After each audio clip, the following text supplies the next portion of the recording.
You know, we're a very lucky group, aren't we, in this great country in which we live. We've had some fantastic writers and poets over the years, haven't we? You know, some really terrific stuff. You know, like my favourite could be yours, Banjo, Henry Lawson, C.J. Dennis, Adam Lindsay Gordon, Mary Gilmore, John O'Brien, and I could go on. And you know, the poets of today are as good as those legends of old, but they're not as well known. And I've got a theory on that, and that theory is this.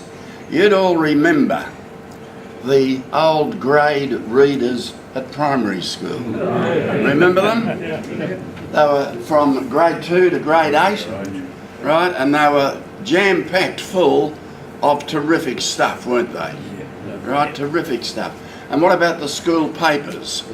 Penny a copy, right? Bought them every month at the newsagent, filed them in your 12-string binder, and they too were full of great stories and poetry. You know, gentlemen, they were so good, they don't use them anymore, which I think is a great shame. For the kids of today don't get what we were able to take for granted, and I think that's a great shame. Okay, well, I mentioned Banjo. He's a very interesting case study. He was well educated at a private school in Sydney. He had a stellar academic career there, so much so he was admitted to the Sydney University into the law faculty. He did his 6 years of law training, graduated with honours, and was admitted to a leading Sydney law firm as an article clerk. It didn't switch him on though. He began writing articles to a journal of the day which only closed its doors about 10 or 12 years ago. You all know it, The Bulletin. Yes, of course you knew it. And when that closed, a chapter of Australian history also closed with it. But these articles that he began to write, because he was employed at a leading Sydney law firm, he chose to write anonymously. And he used the pseudonym of the Banjo, which happened to be the name of his horse when he was a boy. And the quality of the articles that were being written and published started to get attention. Then in 1891, he wrote a poem which was published in the Bulletin, and in this poem he outlined what he really wanted to do. Because I suspect, and it's only my take on the history of it all, I suspect he was where he was because that's where his parents wanted him to be. But in this poem, he outlined what he wanted to do. And again, the poem caused great acclaim and gave rise for him to resign from the law firm and do what he really wanted to do and go out into the bush and become a writer. Now you all know the poem that he wrote that caused that light bulb to be switched on. It's Clancy of the Overflow. I'll start with Clancy. I want you to listen for Banjo's Dream. I had written him a letter, which I had, for want of better knowledge, sent to where I met him, down the Lachlan, years ago. He was shearing when I knew him, so I sent the letter to him, just on spec, addressed as follows: Clancy of the Overflow. And an answer came directed, in a writing unexpected, and I think the same was written with a thumbnail dipped in tar. 'Twas his shearing mate who wrote it, and verbatim I will quote it. Clancy's gone to Queensland droving, and we don't know where he are. In my wild erratic fancy, visions come to me of Clancy, gone a droving down the Cooper, where the western drovers go. As the stock are slowly stringing, Clancy rides behind them singing, for a drover's life has pleasures that the townsfolk never know. And the bush has friends to meet him, and their kindly voices greet him with the murmur of the breezes and the river on its bars. and he sees the vision splendid of the sunlit plains extended, and at night the wondrous glory of the everlasting stars. I am sitting in my dingy little office, where a stingy ray of sunlight struggles feebly down between the houses tall, with the fetid air and the gritty of the dusty, dirty city through the open window floating spreads its foulness over all. And in place of lowing cattle, I can hear the fiendish rattle of the buses and the tramways making hurry down the street, and the language, uninviting, of the gutter children fighting comes fitfully and faintly through the ceaseless tramp of feet.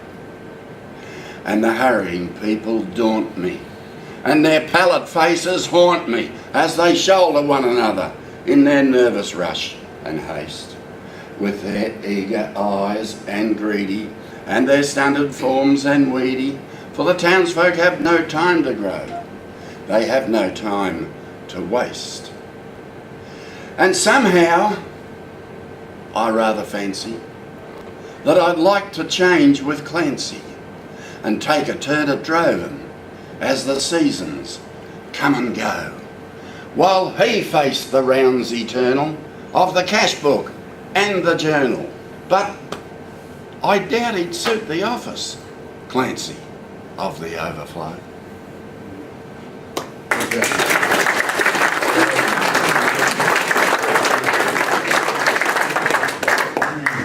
Great stuff, isn't it? Did you see his dream? Did you see it? Do you want me to do it again? No, he made it very clear. Well, he did leave the law after that. I can just imagine, I don't know if this is how it happened, but I've got this mental image that him coming home from the office one night with his suit and tie, white shirt, carrying his briefcase like all young budding lawyers, coming home to the family dinner that night, and over the dinner table he could have said this: "Guess what, Mum and Dad? I've decided that I'm going to leave the law and I'm going to go way out there in the bush and I'm going to become a writer." I reckon that would have been a very interesting dinner table discussion. But he had the courage of his conviction, didn't he? He did do that, and he became, in my view, our greatest writer. I'll stay on banjo.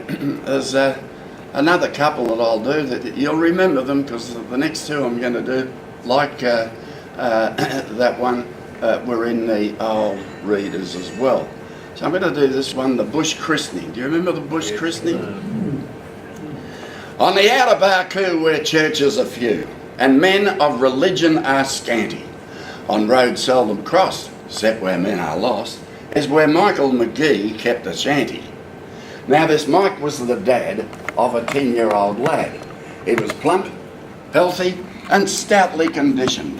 He was as strong as the best, but poor Mike had no rest, for the youngster had never been christened. And his wife used to cry, "Should our little darling die, St. Peter won't recognise him." But with luck, he survived till a preacher arrived, who agreed straight away to baptise him. Now the artful young rogue, while they held their collogue, with his ear to the keyhole was listening, and he muttered in fright, and his features turned white. What in the name is all of this christening? He was none of your dolts. He'd seen them brand cults. So it seemed to his small understanding that if the man in the frock makes me one of the flock, it must be very much like branding. So away with a rush he set off for the bush, while the tears in his eyelids they glistened. "'Tis outrageous," said he, "to brand youngsters like me. I'll be dashed if I'll stop and be christened."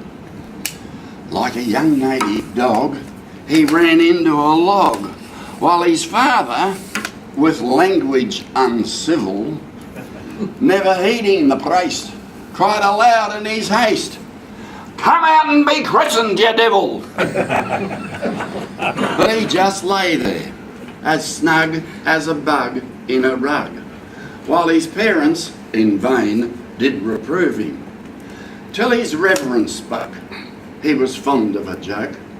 "I've a notion," said he, "that will move him. Poke a stick up the log, give the spalpeen a prod. Take it easy, don't hurt him or maim him. 'Tis not long that he'll stand, and I'll have the water at hand. When he comes out this end, I'll name him."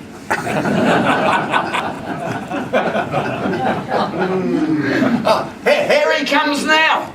Oh, the shame. I'd forgotten his name. Was it Patsy or Michael or Dennis? Here the youngster ran out and the priest gave a shout, "Take your chance anyhow with McGuinness." As the howling young cub took off for the scrub, where he knew that pursuit would be risky, the priest, as he fled, flung a flask at his head that was labelled McGuinness's whiskey.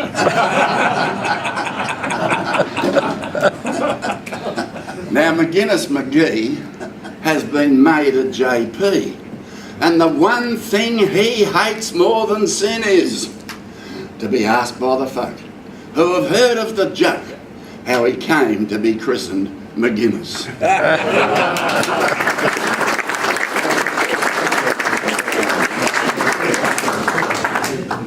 Okay.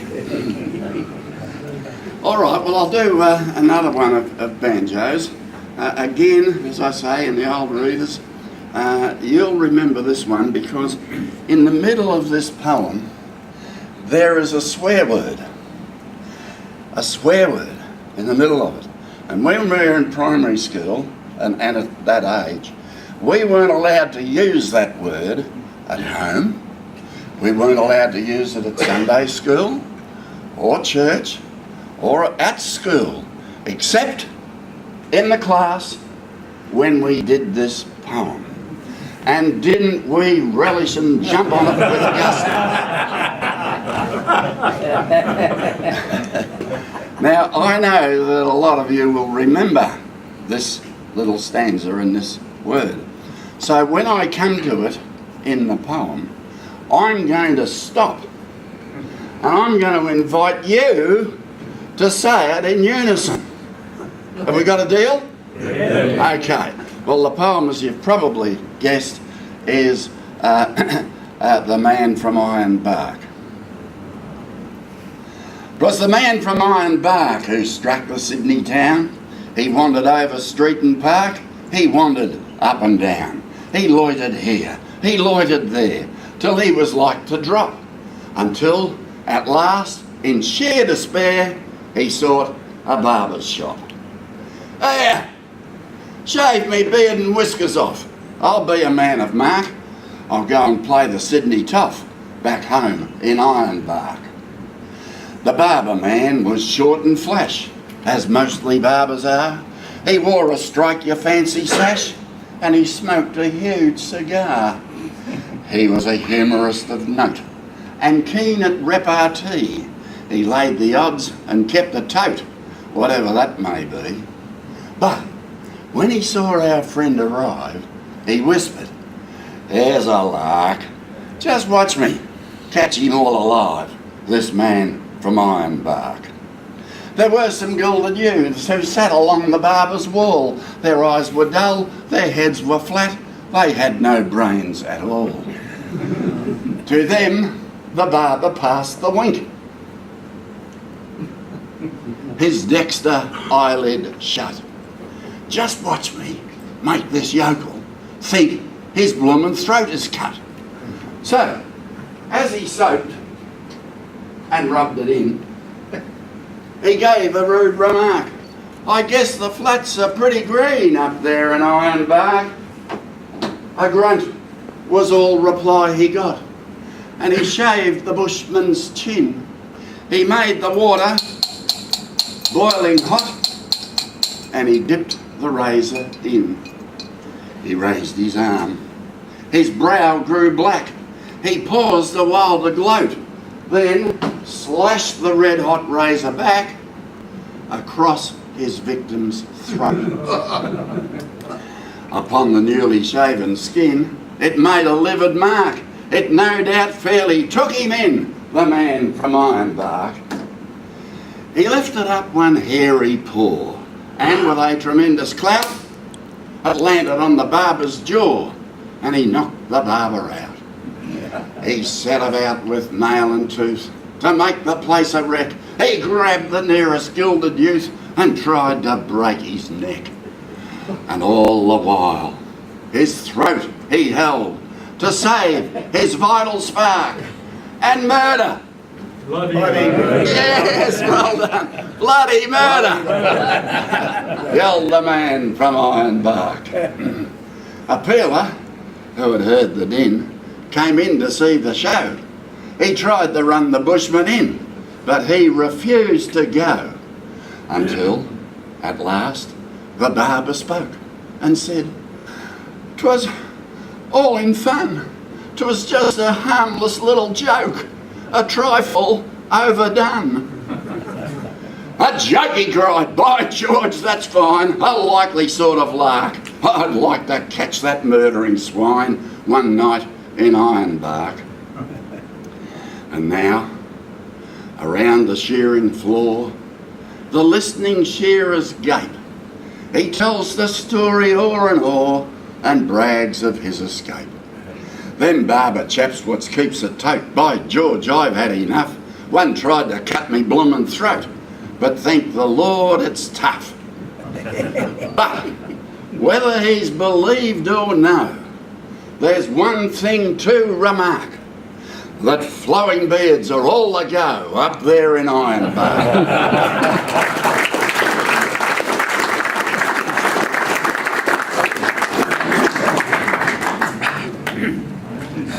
Needed a 100 wins. It's reasonable. I've got to taste. Well, we'll move on to Henry Lawson. For everything that you think about and what I've described about banjo, Henry was quite the opposite. He only had one teacher, and that was his mother, who travelled round country outback school in New South Wales. The father was often away, shepherding, fencing, or whatever, droving, and wasn't about a lot. So it was left to the mother to give him his basic education. But there were a couple of things. Firstly, he was a literary genius. He developed this great skill, who could see something happening and then he could write about it in a way that made compulsive reading. So much so that he was known as the great storyteller. The great storyteller. He had problems. He was deaf in one ear. He had trouble with alcohol all of his life, and he died prematurely at only age 55. I feel very sad about that, and he probably did too. But I think that, you know, that premature passing could easily have cost us, the Australian people, who knows, 8 or 10 years of his best writing. That's speculation, but we didn't get it. But what I do know is this. He's left us with a treasure trove of wonderful short stories and poems. Pardon me. I'm going to do one of Henry's poems, and to my mind, only my mind, I think this poem was the best poem that Henry Lawson wrote. You'll remember again from your school days the stories of the first squatters and then the selectors. The squatters were the first farmers that came to Australia, and they just went out into the hinterland and they took up these huge, huge tracts of land and said, "This is mine." They didn't buy it from anyone, did they? They just said, "This is mine." And as years passed by, more arrivals came. Convicts were getting off their tickets of leave and wanted to stay in Australia and become farmers. And then particularly after the first part of the gold rushes ran out, there was an enormous influx of men, as you know, that had come to Australia, and most failed as miners, and they had to do something, and governments allowed those groups of people to go into these big pastoral runs and select smaller runs. So they chopped a lot of the big pastoral runs up into these smaller selections. There were conditions of occupancy which they had to keep, or else they'd forfeit their selection. The bottom line of it was the squatters didn't like the selectors, and the selectors didn't like the squatters. So there was that conflict that goes through this story. There's a bushfire that runs through the story as well. There's family conflict contained in it. There's also a love story in this poem, and it ends in a most wonderful Christian way. And the poem is called "The Fire at Ross's Farm." The squatter saw his pastures wide decrease, as one by one farmers moving to the west selected on his run. Selectors took the water up, and all the black soil round, the best grassland the squatter had, was spoilt by Ross's ground. Now many schemes to shift old Ross had racked the squatter's brains, but Sandy had the stubborn blood of Scotland in his veins. He held the land and fenced it in, he cleared and ploughed the soil, and year by year a richer crop repaid him for his toil. Between the homes for many years the devil left its track. The squatter pounded Ross's stock, and Sandy pounded Black's. A well down on the lower run was filled with earthen logs, while Black laid baits about the farm to poison Ross's dogs. It was, indeed, a deadly feud of culture, creed and race, but fate supplied a Romeo and a Juliet in the case. And more than once, across the flats, beneath the Southern Cross, young Robert Black was seen to ride with pretty Jenny Ross. One Christmas time, when months of drought had parched the western creeks, the bushfire started in the north and travelled south for weeks. At night, along the riverside, the scene was grand and strange. The hill fires lit up like lighted streets, like cities on the range. The cattle tracks between the trees were like long and dusty aisles, and on a sudden breeze the fire would sweep along for miles. With the sound of distant musketry, it crackled through the brakes, and across the flats of silver grass, it hissed like angry snakes. It leapt across the flowing streams and raced the pastures through. It climbed the trees and lit the boughs, and fiercer grew. The bees fell stifled in the smoke, or perished in their hives, and with the stock, the kangaroos went flying for their lives. The sun had set on Christmas Eve, when through the scrublands wide, young Robert Black came riding home, as only natives ride. He galloped to the homestead door and gave the first alarm. The fire is past the granite spur and just near Ross's farm. Now, Father, you must send the men at once. They won't be wanted here. Poor Ross's wheat is all he has to pull him through the year. Then let it burn, the squatter said. I'd like to see it done. I'd bless the fire if it would clear selectors from the run. Go if you will, the squatter said. You shall not take the men. Go and join your precious friends, but don't come here again. I won't come back, young Robert cried, and reckless in his ire, he sharply turned his horse's head and galloped towards the fire.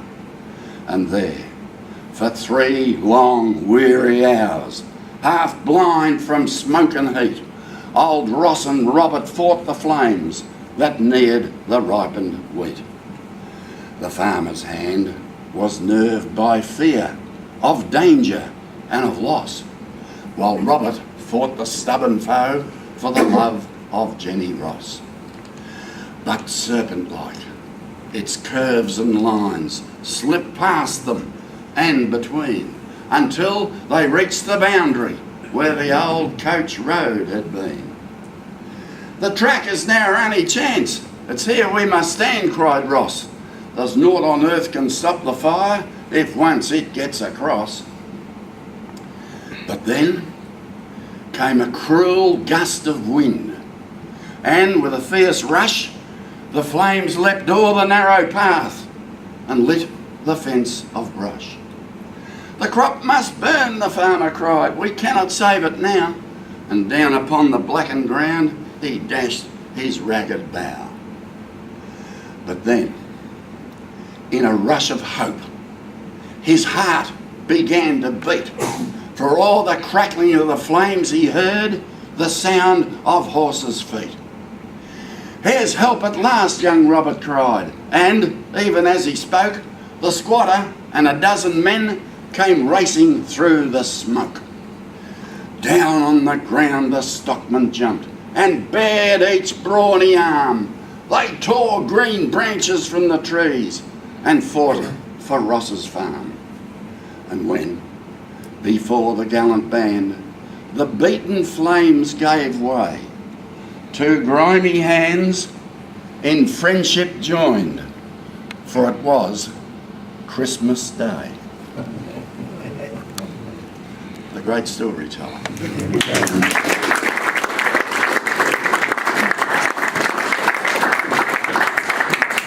It's fantastic, isn't it? Yeah. All those subplots contained in the one poem.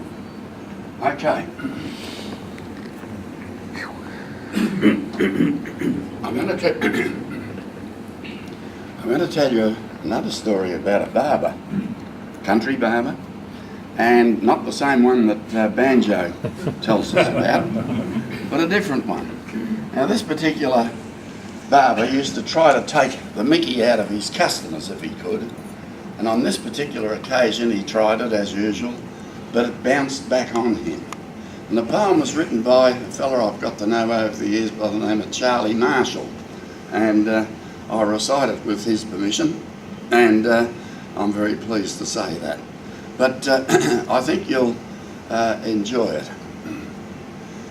I was in the barber's chair one day, there's only one back home, when I told him, as he saw me, that I planned a trip to Rome. And foolishly I mentioned then that all good Catholics hope to venture to the Vatican and get to see the Pope. "What a silly dream," he sniggered.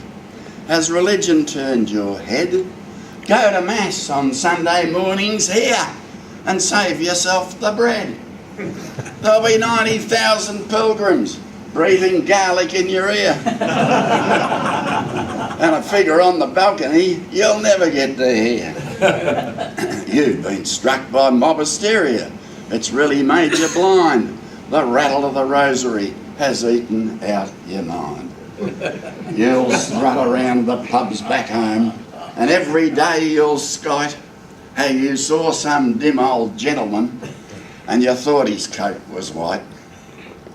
Well, he nicked me with his razor, then he would have winged some more, so I pushed me money at him and I bolted out the door. But in spite of what he told me, no matter how strange it looked, I reckoned I would go to Rome, so I got me ticket booked. And so I went, and I enjoyed myself, had a real fantastic trip, and on return I sought the barber's chair to risk another clip. "Aha! Here's the great world traveller," he chortled with a bow. "He's been to see the Pope, you know. He's much more righteous now." "How did you find His Eminence? Come on, don't keep us guessing. Tell all your wretched barmaids how you earned the papal blessing." "Well," I said, "this may seem rather boastful and a trifle trite to you, but I got to see the Vatican and I met the Pontiff too. Now I know this might seem unlikely, but he saw me standing there. Yes, yes, me, of all the thousands packed into St. Peter's Square. And his piercing eyes dwelt on me. I couldn't look away as he spread his holy benison and murmured, "Let us pray." Well, we said our Pater Nostras and the crowd began to rise, but still I was the focus of the Holy Pontiff's eyes. I stiffened to attention, and if I started to relax, that fiery gaze burned into me and stopped me in my tracks. The crowd before me parted like the billows on the sea, and then I realised that His Holiness was walking straight to me. He checked his progress now and then, some sinner to embrace, but his point of concentration never shifted from my face. I sank down on the cobblestones, my breath began to wheeze, a little pool of water formed around my quaking neck. Now this was no idle fantasy. 90,000 pilgrims saw me. The Holy Prince of Christendom came down and stood before me. He placed his hands upon my head and said, I kid you not, "What a rotten bloody haircut! That barber should be shot!"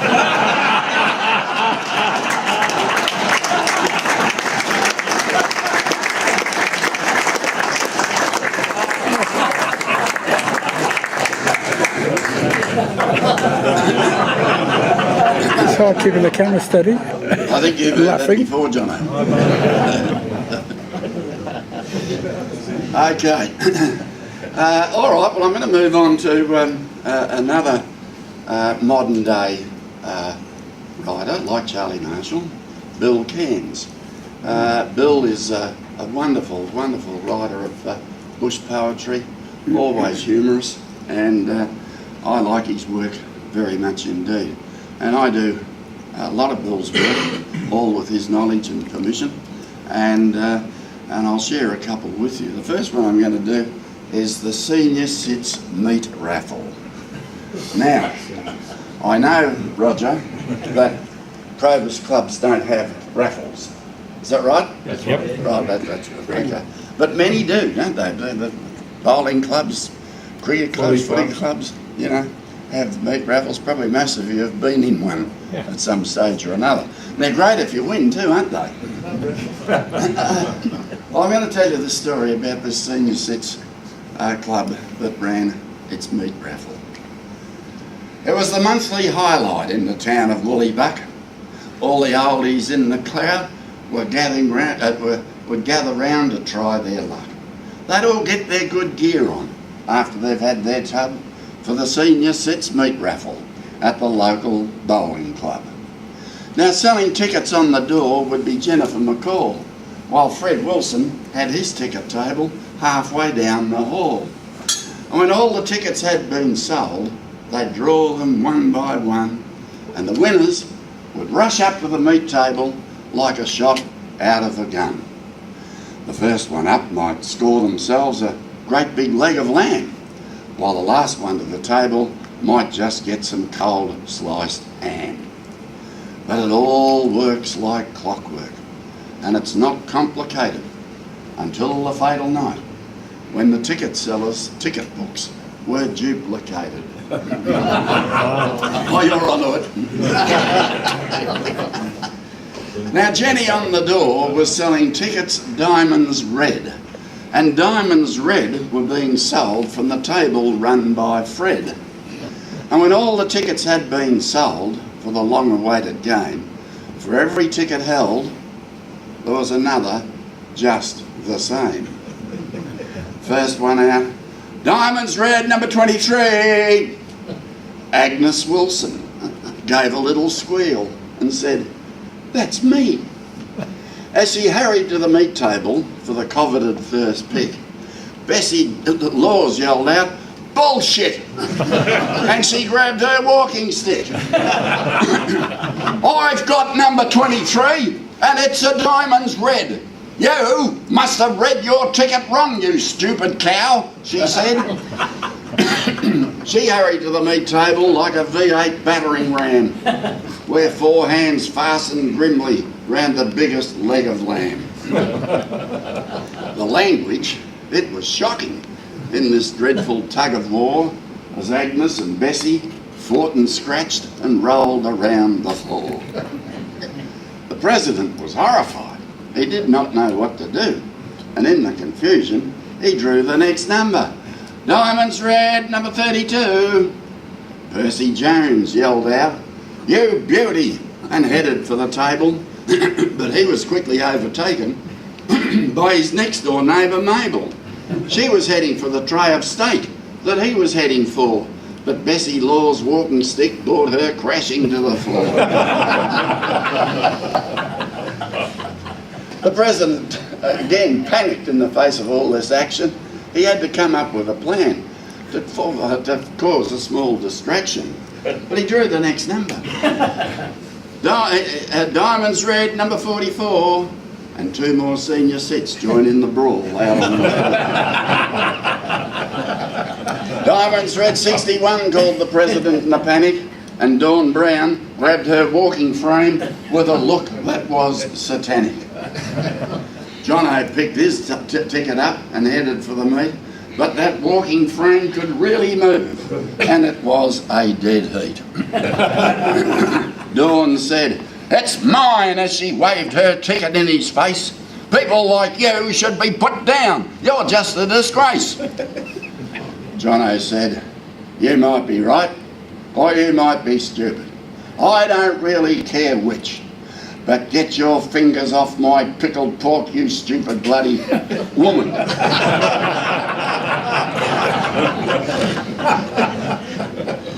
Then the meat table tipped over in the middle of the fight. There were snags and chops amongst the senior sets. It was not a pretty sight. The oldies looked at all that meat. You couldn't hold them back.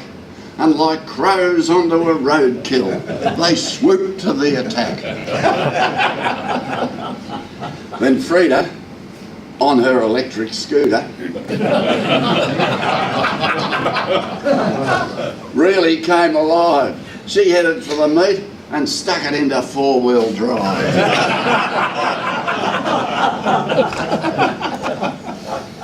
She ran over half a dozen and loaded some meat up on the rack and drove straight out through the doorway without once ever looking back.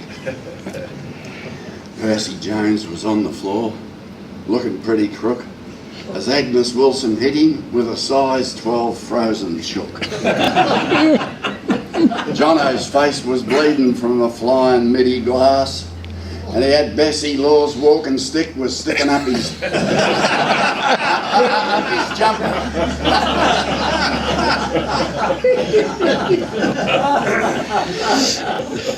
The floor was strewn with unrolled roasts and tufts of torn out hair. There was blood and teeth and sausage meat flying everywhere. Some mongrel dogs were passing by, looking for a thrill. They smelt the meat and saw the fight and went in for a kill. But those oldies were no wimps. They put up quite a fight, while those mongrels chewed on soup bones and everything else in sight. The President said, "Well, bugger me," and he regained his calm repose. He headed for the exit door and got the fire hose.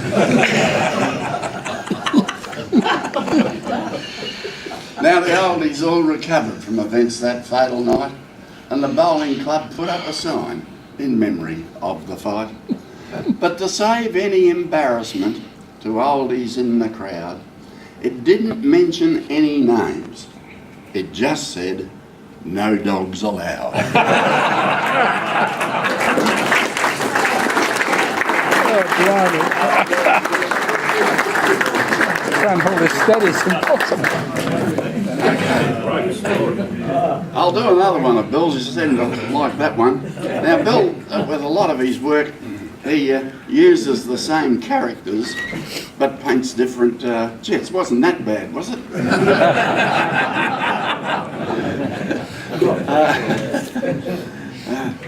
Roger, refund his money. But he uses the same characters in different scenarios. So this time you've got to imagine those senior cits, the same senior cits, have now graduated from the Senior Cits Club into the aged care facility of the nursing and it's called the Christmas Party. It's called the Christmas Party. The economic downturn had hit the town of Woollybuck. All the oldies in the nursing home were running out of luck. The management cut staff and food, and then, on top of that, their Christmas party had been cancelled, and they all felt pretty flat. But those oldies were determined to have their Christmas bash. In spite of a lack of food and a total lack of cash, they started squirreling food away, as sneaky as can be. And they planned to make themselves a great big brew of herbal tea. Now the evening of the party came and smiles were on their faces, and all that hoarded food was brought out from hiding places. The night nurse did not bother them. She was fast asleep. They'd slipped some pills into her tea, and she didn't make a peep. Those nice young folk next door are growing herbs in their back shed.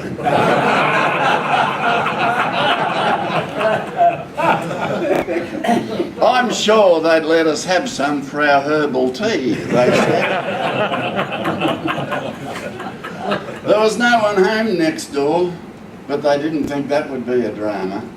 But they didn't know that those herbs were hydroponic marijuana. They picked a great big bunch and chopped it up and made a brew, and those oldies got stuck into it. They didn't have a clue. That herbal tea was popular. They couldn't get enough, so they went next door and cut more of the herbs and made heaps of the stuff. Now those oldies started feeling pretty good and put some music on. But before very long, all that hoarded food had very quickly gone. Jono said, "We need to get some grog and more food to eat." So he and Frida hopped on her electric scooter and took off down the street. When they reached the hotel drive-through, they skidded to a stop, and those two thirsty, spaced-out oldies hit the bottle shop. They loaded up with chips and grog, some Coke and Bundy rum, and the barman said, "That's $90. And they said, "In your bum."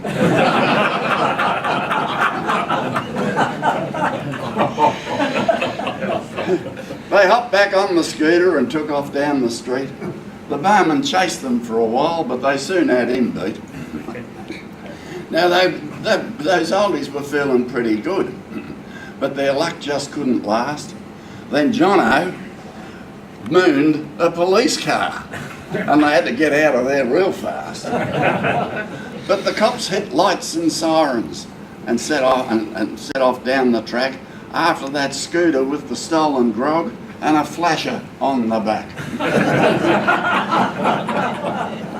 Frida had the hammer down, while Jono did a freeze, hanging on for grim death with his trackies round his knees.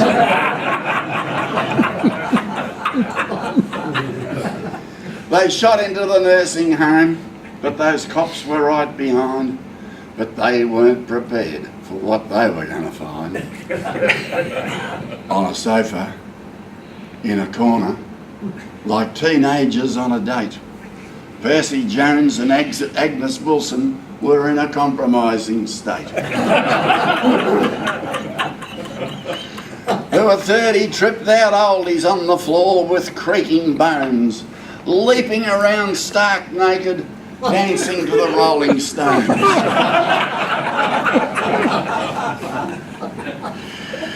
Some of them had passed out and lay snoring where they fell, and all that wobbly white flesh was like a scene from hell.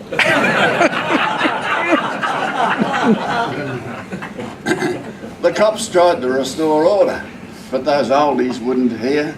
They thought the cops were party strippers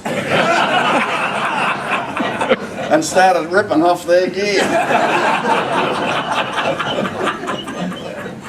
Now those oldies were outnumbered. Those coppers were outnumbered, and they quickly had enough of drunken grannies screeching, "Get it off and strut your stuff."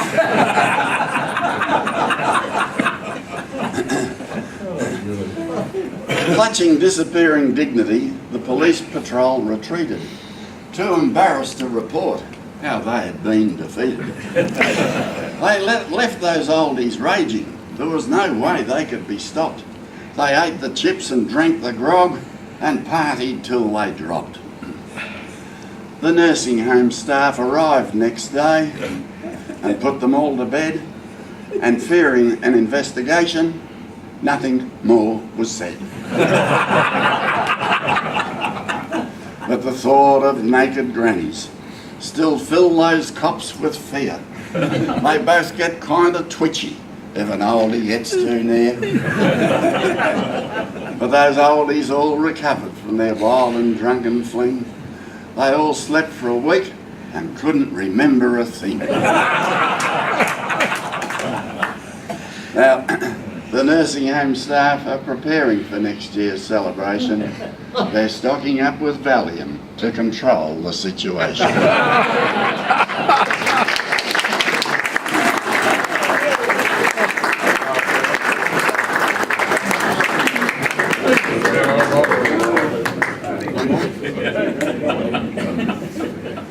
Okay, well, I'll finish with this one.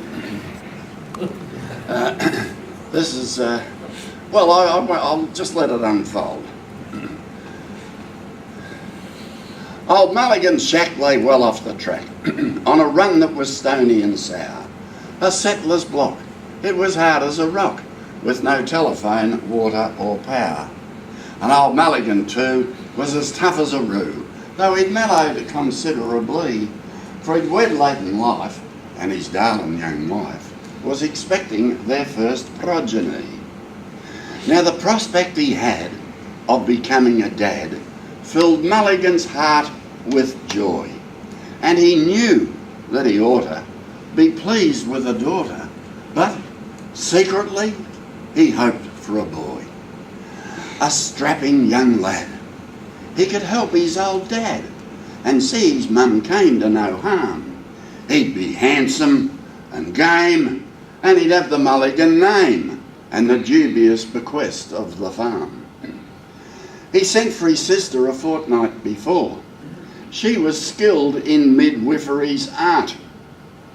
As his darling wife grew, he knew she was due by the dates on his old carving chart. Then early one morning, as Mulligan dreamed of the future in store for his son, he was woken in fear by a voice in his ear.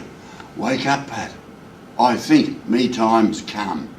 Well, he flew to action like Mulligan could. He lit the lantern and stoked up the fire. He woke up his sister and split some more wood, then dressed in delivery attire. As time shuffled by, the tension ran high as his poor wife lay gasping and panting, while Mulligan stood like petrified wood with a white-knuckle grip on the lantern.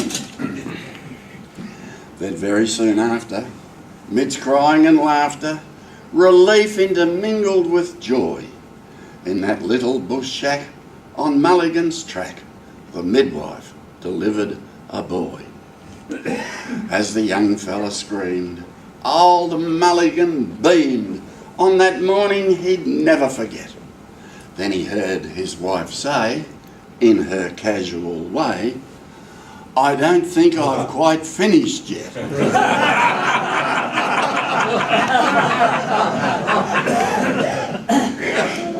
As the words that she said spun round in his head, his sister flew into top gear. She said, "Hold the lantern still, Pat. I think there's another one here."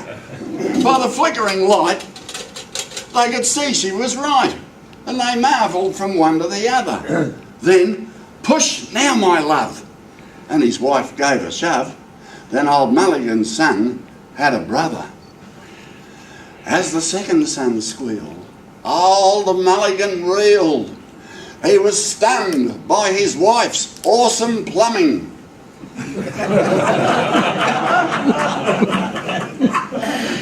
And quite unprepared, when the midwife declared, "I think there's another one coming." As old Mulligan looked, his wife's body shook and her face wore a trance-like expression. His sister said, "Pat, well, how about that?" As two daughters arrived in succession. Now the next little while was recalled with a smile by his sister for many years after, and the Mulligan crew saw the joke in it too, though it very well near was a disaster. At the sight of 4 babies, all squealing and damp, lined up at the foot of the bed, old Mulligan turned and blew out the lamp as if something had snapped in his head. But then, from the darkness, came his terrified roar as his wife gave a final contraction. "I've got 4 on the floor. I don't want any more. It must be the light that attracts them."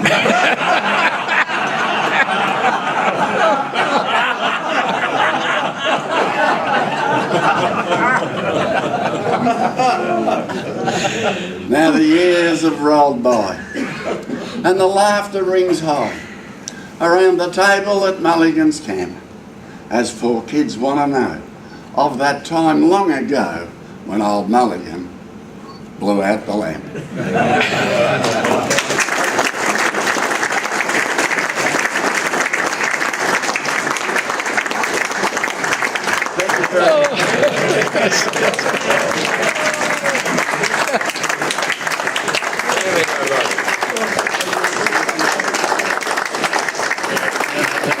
Thank you very very much, fellas. I enjoy it as much as what you do.